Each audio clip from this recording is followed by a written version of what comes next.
السلام عليك يا ولي الله بلغ الهدى بكماله كشف الهدى بجماله خطب بجميع انفصاله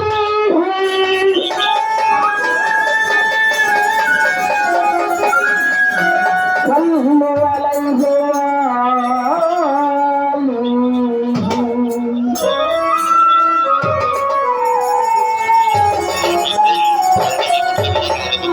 وما أرسلنا إلا رحمة للعالمين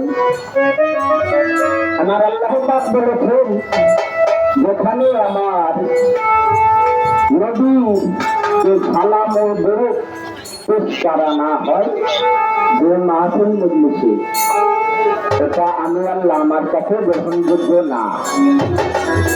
তাই চেষ্টা করলাম একটু সালাম মুক্ত রাখার জন্য। সবাই আমার জন্য দোয়া করবেন। এখন আমি বর্তমান নবুয়তের যুগ চলে গেছে, অলি আল্লাহর যুগ, বিলায়েতের যুগ। অলি আল্লাহ কি বিষয়বস্তু, তাদের কি পাওয়ার, তারা কি করতে পারে, এই বিষয়ে একটি গান আমাদের সাইকেল কাকা দিনের রচনা করেছেন। এই গান